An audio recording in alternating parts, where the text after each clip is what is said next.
નમસ્કાર, તમે જોઈ રહ્યા છો મારો વાત ન્યૂઝ। વિસનગરમાં બુટલેગરોને ન ખાખીનો ડર ન ખાદીનો। નેતાજીના કાર્યાલયથી માત્ર 100 મીટરે ખુલ્લેઆમ વિદેશી દારૂનો વેપાર। વિસનગર શહેરમાં દારૂબંધી માત્ર કાગળ પર જ હોય તેવો ચોંકાવનારો આક્ષેપ સામે આવે છે।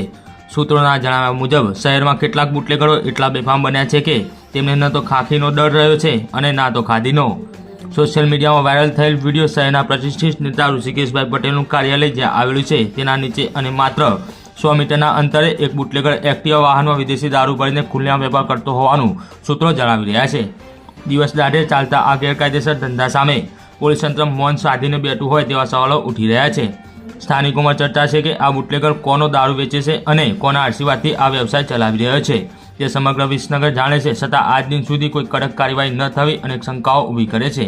આ વિડીયોમાં વેચાતો વિદેશી દારૂ કયા બુટલેગરનો છે તેનું નામ તમે જાણતા હોય તો અમને જણાવો। સૂત્રોના જણાવ્યા મુજબ આ એક જ ઘટના નથી, આવા અનેક વિડીયો અને પુરાવા વિસનગરમાં ઉપલબ્ધ હોવાનું કહેવામાં આવી રહ્યું છે, છતાં જવાબદાર તંત્ર દ્વારા આંખ મીચી લેવામાં આવી રહી છે। હવે સૌથી મોટો સવાલ એ છે કે દારૂબંધીની અમલવારી માટે જવાબદાર કોણ? પોલીસ તંત્રની નિષ્ક્રિયતા પાછળ કોનો હાથ? શું વેપારીઓ વિરોધ પક્ષ નેતાઓને આ અડ્ડા દેખાતા નથી? કેમ કોઈ રજૂઆત કરતા નથી? જ્યાં સુધી આ સવાલોનો જવાબ નથી મળતા ત્યાં સુધી વિસનગરમાં દારૂબંધી માત્ર નામ પૂરતી જ હોવાનું લોકો માની રહ્યા છે। વિસનગર શહેરમાં ભરત નેપાળી, વિજય ગટો, અનુ પટેલ, રાહુલ પના, લાલિયો, અજિયો કાબરી, અનિત પટેલ વિદેશી દારૂના વેપારી હોવાનું સૂત્રોના દ્વારા જાણવા મળ્યું છે। તેમજ જુગારધામ ચલાવતા જુગારીઓના નામ પણ અમે તમને આધાર પુરાવા સાથે બતાવીશું।